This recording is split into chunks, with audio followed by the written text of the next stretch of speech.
so taboo.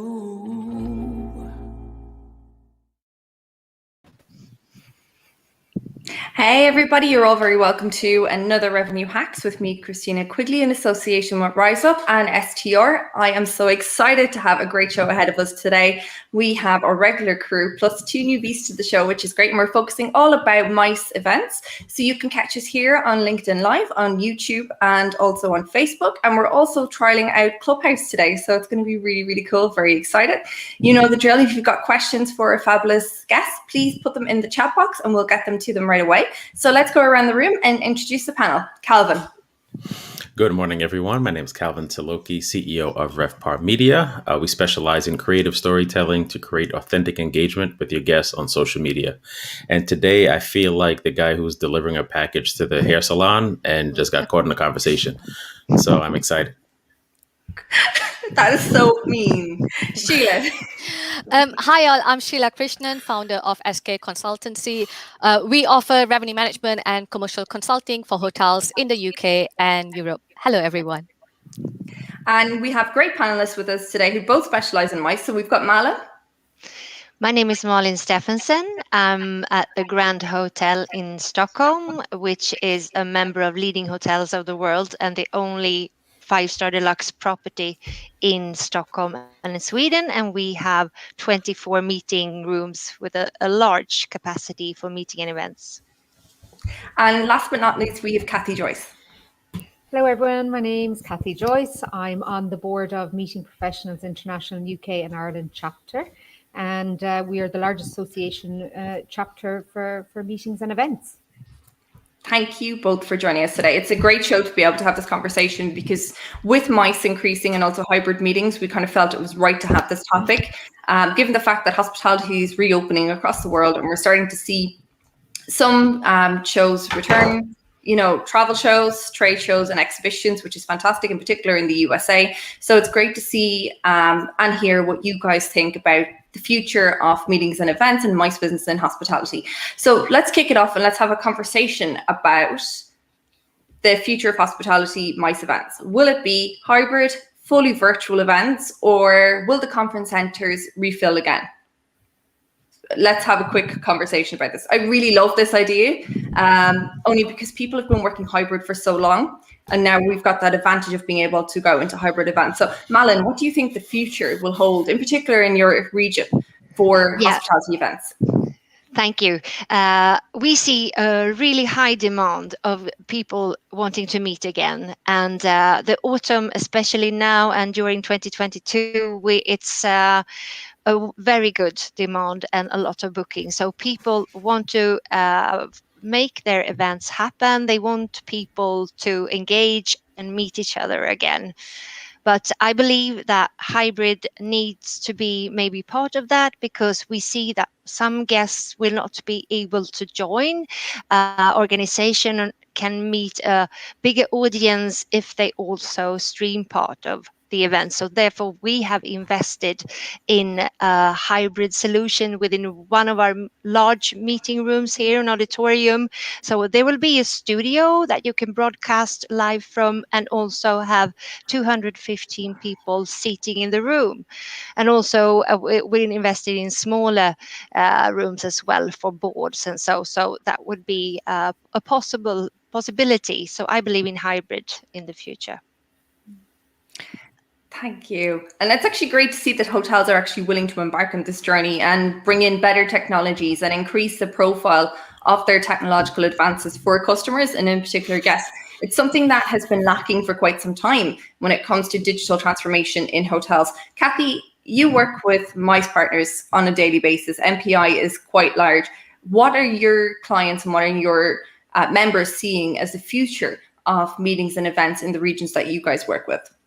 Yeah, I think definitely, as Malin said, the hybrid model is the future of the events industry for sure. I mean, I think people think, you know, hybrid is a component of live events. You know, it's not to replace any live events really. It's a component to offer, to open up to a whole new audience. And at the moment, even though it's great, there is that demand to meet, you know, within a destination live for meetings and events. I'm sure it'll be quite busy in the UK over the summer with the domestic market. But at the moment, all countries are kind of currently going through the pandemic at different stages and are rolling out their vaccine programs at different speeds as well. So with regards to international travel, for any live events in a destination that doesn't include a hybrid component is not very inclusive for those who can't travel at the moment. So, companies that have invested in their digital transformation will be, well ahead in the competition.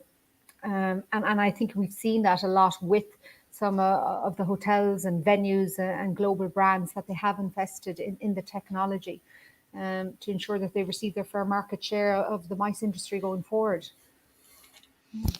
I have a question for Malin. Malin, you mentioned that you have high demand coming in for meetings and events, but is it for the short term, like within shorter lead time or longer lead time? And mhm. Yeah, both actually. So for September, October, November, it's almost fully booked, but we still await those final signage because, as Cathy said, it's a lot of uncertainty out there. Will the companies be able to travel? Will Sweden open up so restrictions would allow larger meetings? So there's a lot of that that we are waiting to see, but we can see domestic and international really high demand. So people want to meet there. So we're really positive about that. And was it specifically that they have required for hybrid meeting? Like, have they requested, does your venue provide hybrid meeting facilities? Or is it something, your hotel has proactively, went for it and have these facilities in place?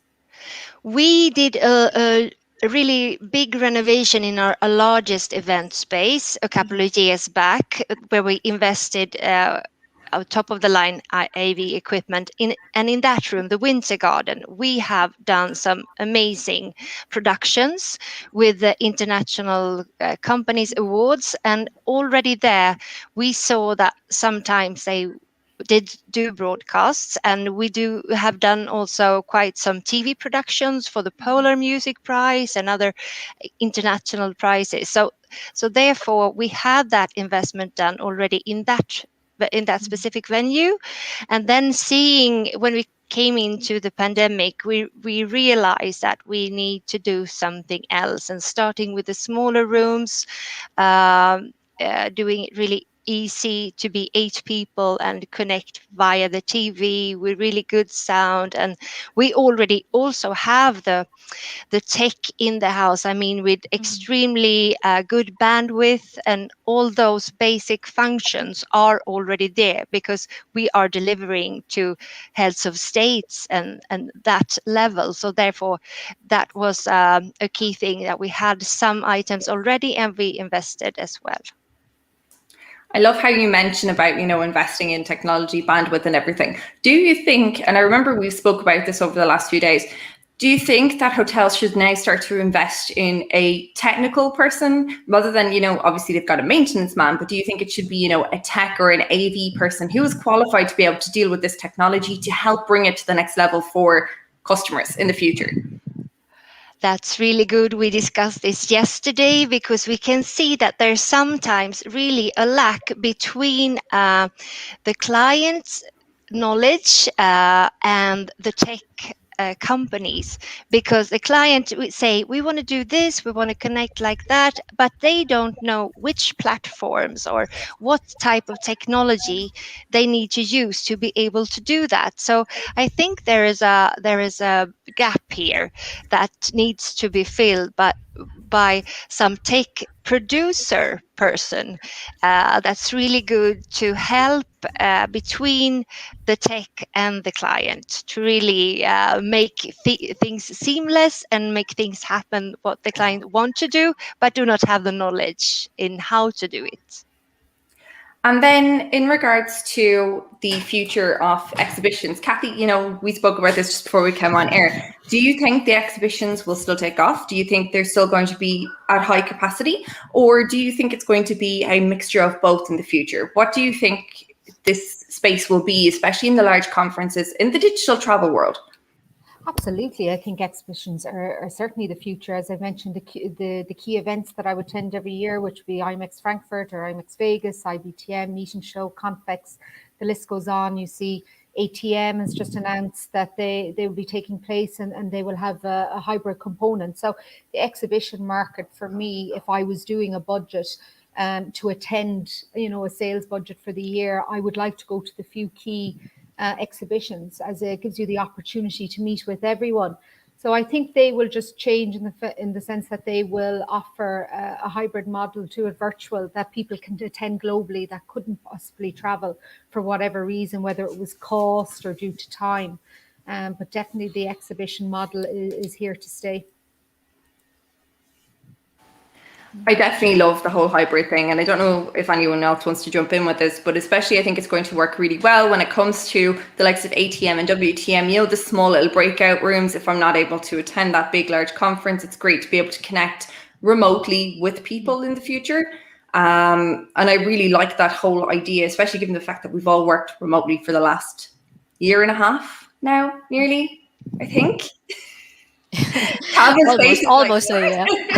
No, sorry. I was reading one of the comments, which I'm sure we're going to get to.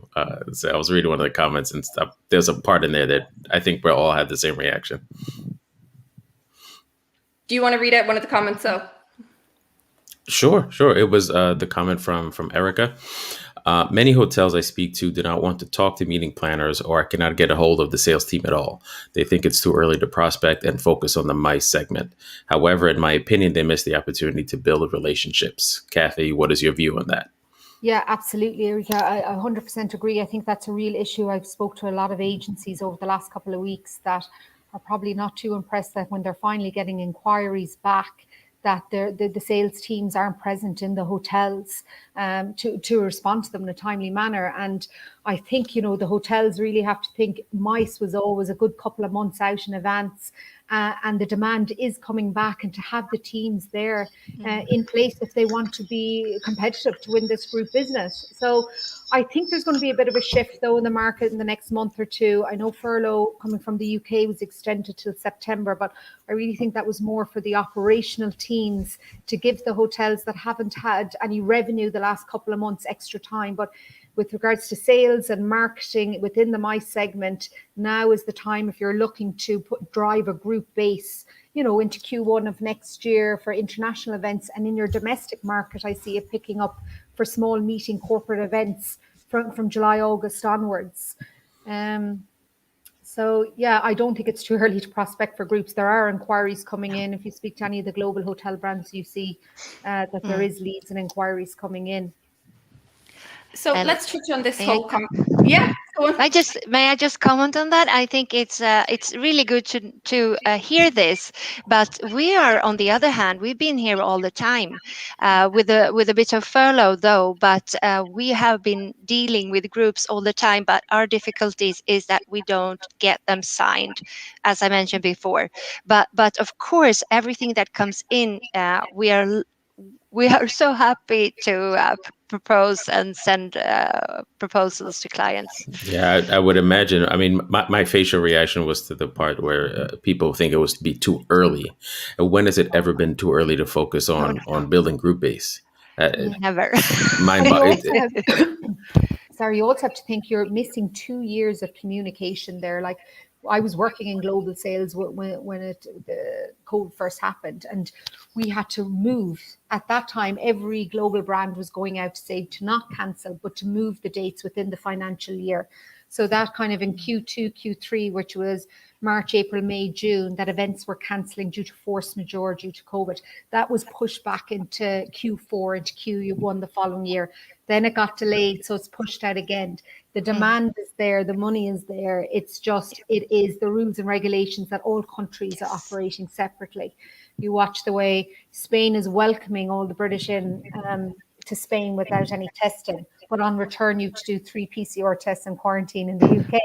So it's just aligning, governments to back the events industry and get going again. So let's have a conversation about the whole lack of communication over the last 2 years, because there has been a lack of communication, either because people have been furloughed or they've let things, people slip through the cracks. How would you recommend, both of you, given your experience within the industry, to reach out to these clients and rebuild that relationship again, saying, hey, how are you? We are open for business. When you're ready to travel, we are safe. We tried to do that during the entire time. We've been on furlough a bit, but we've been at the property during the entire pandemic. What we would love to do now is to travel and meet, but we have tried to keep this going via virtual showcases. We have contacted groups of agencies and made virtual presentations. We have done we have been walking around with a webcam doing site inspections, personal site inspections. So we try to still be there and just to reach out and say, hi, how are you? How's it going? I think the other thing is updating the information on their actual website. A lot of hotels are still way behind, and that's purely because of staffing as well. First of all, the sales team are not in place, marketing team is not in place, so information is not updated. I mean, I've been speaking to a few people, and they're like, we haven't got the information. How do we know that the venue is COVID safe? What facilities that the venue provide? And these are crucial information where hotels are missing. As much as they can communicate, we are open. How are they communicating? A lot of them are communicating on LinkedIn, but in LinkedIn, is that where you get your prospective clients? There are so many other channels that they need to update. And yes. Yeah, no, I agree with you there. And a lot of the sales teams, I say, are still out on furlough. And also as well, people are facing, as we say, the Zoom fatigue as well, that there's so much noise in the market. LinkedIn, when it first gave you that opportunity to send an invitation out, everyone was accepting. Now you see that I receive invitations to events every week. I don't, to be honest, read half of them because there's so many coming in my LinkedIn. So I think, everyone has that bit of Zoom fatigue. As things are starting to open up, it's having maybe a bit more one-to-one calls with your key clients, highlighting the key areas that they're looking for. COVID, like you say, with your T's and C's. I think agencies are going to be looking for a lot more flexibility to instill that confidence to book an event with T's and C's. I think we spoke about this before. I came from a background where a bit, with your attrition policy, a little bit too strict. I think there's going to have to be a lot more flexibility with terms and conditions if you want to be competitive in the marketplace, because people are afraid that if they do book an event, are they going to be held if it cancels? So I think it'd be more kind of one-on-one calls, lunches, coffees, kind of meet and greet, to build those relationships with clients back again. I love the way you touched on the flexible cancellation policies, because we did have a question about that. Have you noticed or implemented more flexible contract terms to entice MICE business back? So I know before I left hotels, that is something we definitely done. We were a little bit more flexible in our policies and our deposit policies, because again, before conferencing, in a lot of occasions, you do want to be paid in advance. Malin, what are you guys working on in the Grand Hotel to be able to entice people back to you? We have been really flexible since the cancellations started to come. We have kept the deposits with us and changed dates over and over and over again. So that's how we work into the future as well. We try to be very open-minded, agile, and to adjust and discuss with the client what their challenges are. And so that's, of course, we need to have a deposit to hold the space, but if they cannot do it this date, we change it to another date. So that's how we're dealing with it. That's really interesting to see. And Cathy, are you guys in MPI recommending to your clients, to the hotels and the other meeting profs, to actually be a little bit more flexible in what they do on a day-to-day basis? Yeah, I think, a lot of hotels are quite flexible now as well, and they do it on a case-by-case basis. I know with the global hotel brands, they might have a global policy of what they're doing, and, it is to have those flexible T's and C's. And it's also, with space, with events as well, whereas, your venue might have had a conference for 300 people in a room, but now you actually only might be able to hold 150 due to the setup, depending what country you're in, if with regards to social distancing and events. But yeah, I think for forecasting going forward and revenue, where you might have done your sales strategy plan on a quarterly, whatever way basis, it'll be a lot quicker, shorter lead time for inquiries, shorter turnover, more flexibility, washing blocks, attrition. You're just going to have to do it more consistently on a weekly or bi-weekly basis. Then probably your plan of 3 months is out the window now. So that's where the market will shift and move much more quickly. And the ones that that are going to be flexible and go out will win that piece of business. Yeah, I believe so too. Yeah. Let's go and talk about the sustainability element of it, because we did touch on this. Obviously, there's been a reduction in printing, carbon footprints through travel, and everyone now is striving to be more sustainable with their business models. Hybrid has really helped this over the last year and so with the likes of the bigger corporations. Do you think that green meetings are the future? Do you think hybrid will be the main reason people choose that? And also, what are your top tips right now for enhancing your green or your carbon footprint if you're working in a property? We are continuously working on the sustainability policy and try to make decisions all the time that are aligning with sustainability. So this is not something new to us. This is what we've done for a long time, and it's also like a basic standard in our hotel that we take for granted. That's just how we deal with it. But we are not running out and screaming out loud that we do it. It's just how we do it. I think that's really interesting. Cathy, what's your thoughts on it?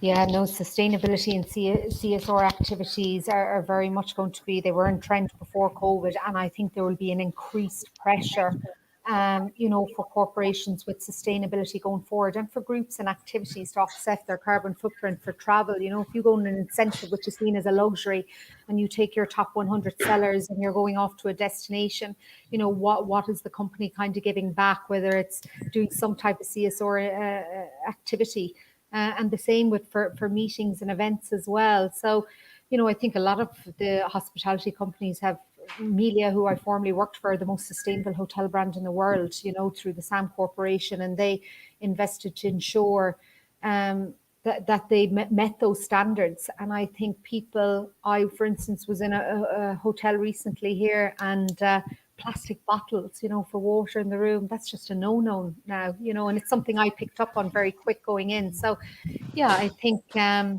I think when you're pitching for business, agencies and companies are going to ask for your policies, and they're going to be including it even more so. It was always just said, but now it's going to be very much a priority going forward. Do you think COVID, though, you just mentioned the plastic bottles in the meeting room or in the space that you were in while you were visiting. Do you think COVID has kind of put a small bit of a dampener on this, because everyone is supposed to have their own individual items rather than sharing a glass bottle with water? But it's not even about sharing a glass bottle. Everyone have their own, but it shouldn't be in a plastic bottle. That plastic bottle, plastic straws. I mean, that's gone years ago. That's gone. I think that was a couple of years ago when I was with Marriott. They banned all plastic straws and plastic bottles. So that's the basics, I think, for kind of venues.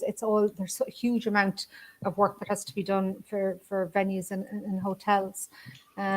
And I think, companies will be under pressure to show what they're doing to offset carbon. Yeah. And what initiatives do you think that companies will put in now for COVID, for cleanliness? I mean, I feel that this will become as big, if not a bigger topic.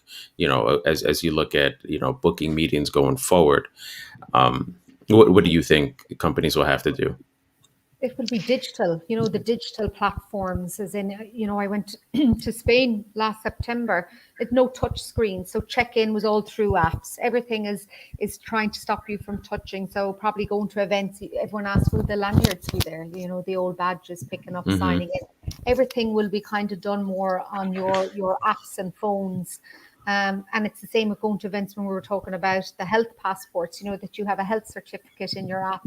So I think it's really, everything is less touch, more digital.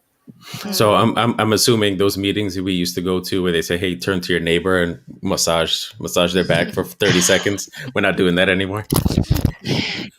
Well, you could, because you wash your hands with antibacterial, and you know that all the areas in the hotel is super clean, because at the Grand Hotel in Stockholm we are a year ago accredited as a G-Back star. So we use the ways of cleaning, the disinfection, biorisk preparedness, all that we have now in our cleaning protocols. So you can be very safe here, but you need to clean your hands, and don't kiss if you don't know. Speaking of kissing, we are a very friendly industry, and I am thinking the next exhibition or event I go back to, it's just a natural to hug and kiss, and clients on the cheek. It's the way you go around a trade show and you're hugging and kissing everyone. So I do feel, what will be the first exhibition back? Will we be all kind of a little standoffish? It's just not in our nature in this industry. So no, it's it'll not. be an interesting one to see with probably. our visors down. What I remember. you hold your vaccine app and you can hug me now. Yeah, that's what you're going to put that in the lanyard now. yeah, exactly. Yeah. I love the way Calvin mentioned about touching the next person next to you and massaging their shoulders. And the first comment from someone who I knew was going to say it was Julie. Thank goodness that's gone. I was never a fan of that either. But I think what's really interesting is, Cathy mentioned this whole touchless conversation. In the Hunter Conference, or at the Hunter Conference 2 weeks ago in the States, which is one of the biggest lodging and hotelier conferences in the States every year, they actually handed out business cards. I thought everyone was going to be QR codes, but no, it was actual business cards. And a very good friend of the show, very good friend of mine, Rupesh Patel, he also runs a show. He actually was there, and he had a fistful of business cards. I was like, what? Really? I haven't had business cards in years. I connect with everyone through LinkedIn or your contacts there. But I don't think I've had a business card in 5 or 6, 7 years. I wouldn't. I used to remember the handbag at the shows, about 50 business cards at the. But that's it. I actually was cleaning out my spare room recently because we were turning it into an office, and I just had this big box of business cards. I was like, I bet you half these people aren't even in their jobs anymore. Are they sustainable friendly, going around with business cards as well? No. I think they need to get rid of the business cards now. I know, and it's just so easy to connect with people virtually in the virtual world now. We've made that so simple. And if you're hosting large events using hybrid, it's just so simple for the person to have a separate window or their phone open to be able to connect. Yeah.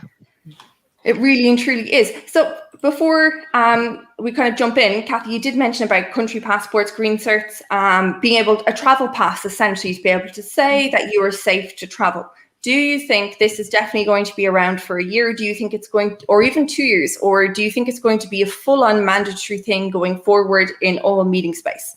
I spoke with Cohen from the Commons Project, and it was actually really interesting because I did a poll for the BBP in the UK where they were pitching to the government to bring back, live events about vaccine passports and flow testing. And I put up a poll on LinkedIn. About 285 people got involved in the industry, and majority of people had picked flow testing instead of vaccine passports, because the communication was people thought a vaccine passport was only if you were vaccinated. And I thought that as well. But it's not. It's actually just to show your health credentials, whether it means you have a PCR test done beforehand or you're excluded because you're vaccinated or you have a vaccine. It's not necessarily a vaccine passport that you only receive this if you're vaccinated. So going into exhibitions or going to large conferences or sporting events or anything that I suppose just able to detect your health certificate. So it'll be in an app. A lot of the airlines have introduced it already, and it'll just show that, okay, you've gotten a PCR test 48 hours, 72 hours done, or you're vaccinated, or because most countries, like let's say out in the Middle East, if you're vaccinated coming back in and you're a resident, you don't have to quarantine, versus if you're not vaccinated, you do have to quarantine. But it's not discriminatory if you don't get a vaccine either. And that's what people had kind of thought. If you had a vaccine passport, what if I don't want to get vaccinated? You can't discriminate against someone's personal choice. So it's more that they have a health certificate to kind of show their health status for going into large venues and events. How do you think that's going to affect attendance? Because I'll be honest, my personal opinion, like let's say, for example, I wanted to go to a Laker game a few weeks ago, right? But you have to show a vaccination card to get into the Staples Center. That would make me feel comfortable going, knowing that everyone there has at least gone through the process of obtaining a fake vaccination card at minimum. So, Well, I mean, it's illegal, is it? I mean, it's more that you show whether you're either vaccinated or have gotten a PCR test done. It's showing that you either or, but I don't think any government can implement that you have to be vaccinated to get into a venue. So like the likes of Twickenham Stadium won't be able to say, well, you're only allowed to come to a rugby game if you're vaccinated. But they might have to say, well, we at least need a PCR test that you're tested negative. So your app will have either that you are vaccinated or that you have at least gone and got a PCR test before entering the venue. But it can't force you. But I do think health certificates it'll be for travel, and you'll want it yourself. I would want an app that would just show my test. You know, I'm out in the Middle East and they're so brilliant at testing. You just pop into them all. It's £10. You get your results in a text message within 24 hours and off you go. So, yeah. We see that event agencies have put that in as part of the program to do PCR or quick test just entering into the venue just before the event starts. So that has worked out really well with a really nice flow. And so that's something that I can recommend. I definitely think it's going to be the way of the future. And I know before I left my role and joined Hoist Group, we actually were working with a tour op who was planning on taking people to Ireland and the UK and Europe later on this year. And as part of their package, it was all, you know, if they weren't vaccinated or they were vaccinated, you still had to get PCR tests to be allowed into the countries. And then obviously everyone started doing hotel quarantine. So that kind of stopped for May, June and July. But they are hoping to resume that. And I think that's a great initiative of the travel companies to do. I kind of find though that sometimes the PCR testing can be quite expensive, and that's a problem that we face in the future. You know, Cathy, you just said it's very readily available for you out in Abu Dhabi, but here on my neck of the woods, you know, or in my neck of the woods, sorry, you know, if you want to get a private PCR test, you're almost looking at 120 euros. So that will, you know, put people off as well at the same time. And it's whether, you know, eventually people will start accepting the antigen testing. You know, will they do a full-on antigen test just before you get into the stadium? It'd be great, especially with the amount of events that are being planned for later on this year. In particular in the UK, it would be, you know, super to see that, especially to be able to increase hotels occupancy and be able to increase conferencing and bring, you know, a quicker recovery to this industry that's practically on its knees. Yeah, I know. But see, this is it. Every country is working differently. I was even watching the golf at the weekend, and I don't know if anyone that's interested in golf, but there was thousands and thousands and thousands at the golf. No social distancing, no mask, walking up onto the green. I was thinking, God, did they need a PCR test, or you know, how did those crowds take place? Yeah. So, you know, but I think it was kind of free for all in the US over the weekend if they wanted to go. But yeah, I suppose everywhere is working differently. At home in Ireland is a little bit behind the UK, and yeah. We've been talking about this hybrid model and sustainability. I mean, and it's pretty much focused around the larger venues and, you know, and meetings and spaces. What about the hotels with smaller meetings and event spaces? You know, for instance, they might have 2 rooms up to 30 people capacity or 15 people capacity. What do you think that these hotels should do? I mean, you know, how can they also be involved in the hybrid model? I mean, do you think it's worth it to invest in the hybrid model, or they should be looking at other options in you know, using the venue spaces, you know, probably converting to modular office spaces? Or do you think they should be considering the hybrid model?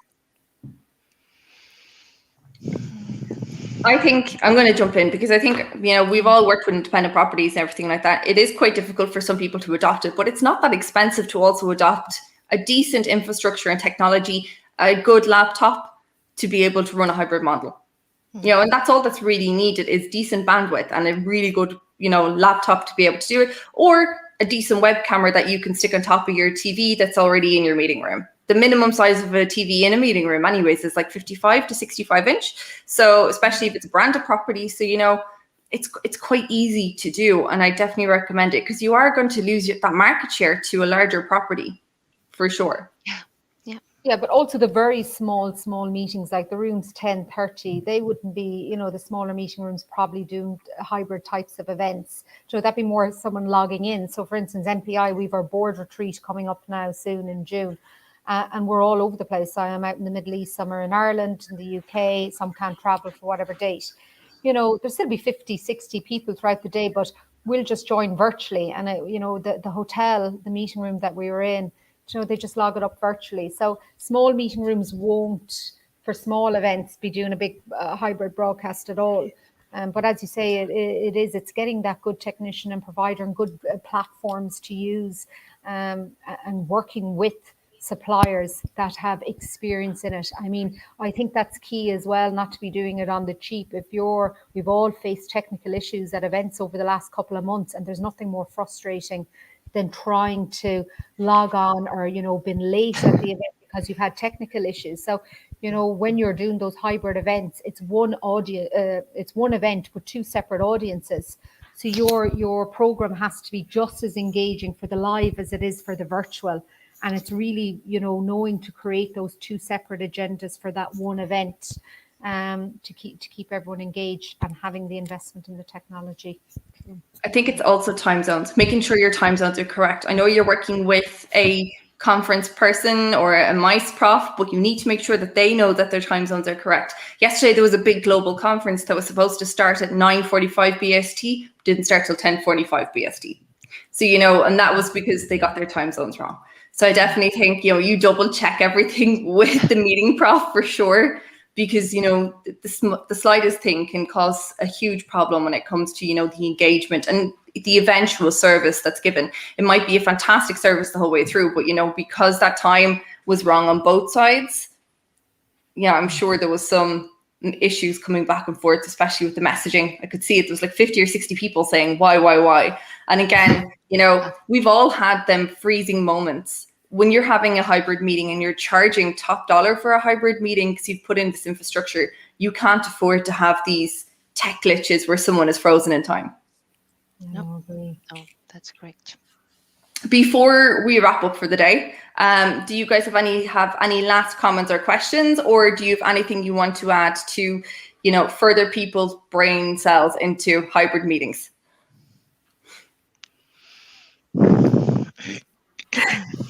It's really silent. Okay, well, I'll start for sure. I thought that was for the guests. Well, for me, we will meet again. And I think that's super important to realize, is that we all will come together again, eventually, when it's 100% safe.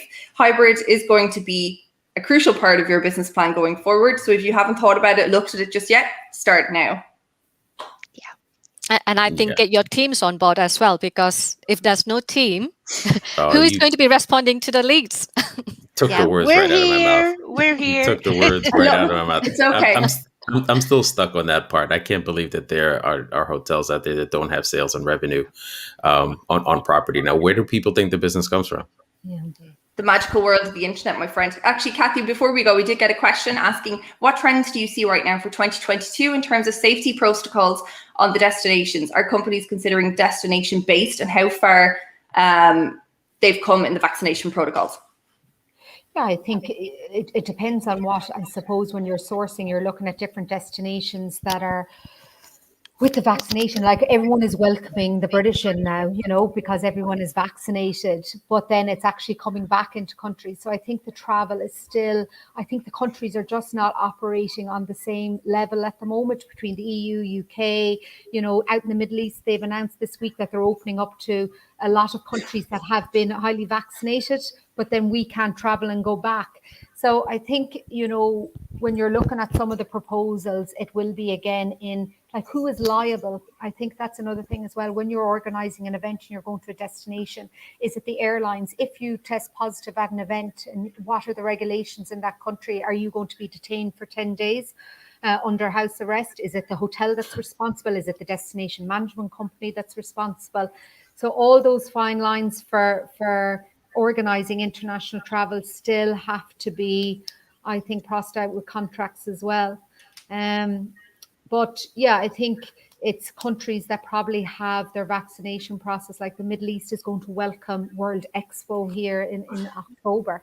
Everyone is vaccinated here, to be honest. If you're a resident here, you are 99% vaccinated.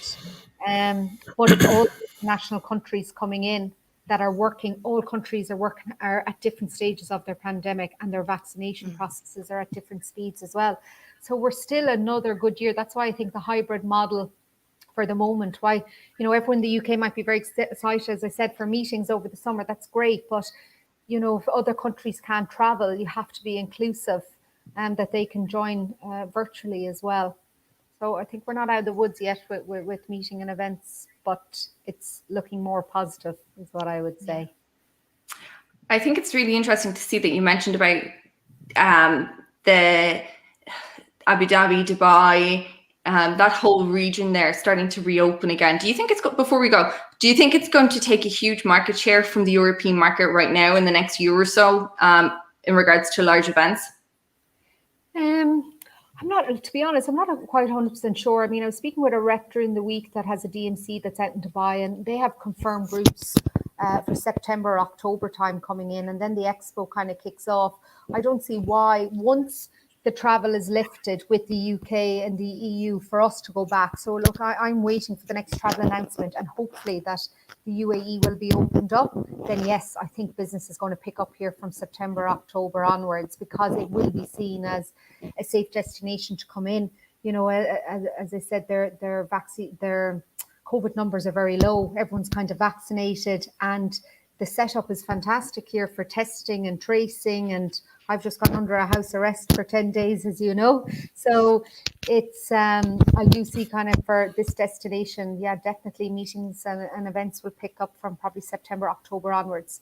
And countries are focusing on their domestic market as well. This morning I was with London and Partners. They are doing a marketing spend campaign for 6 million on the domestic market to go, now is the time to come back to London.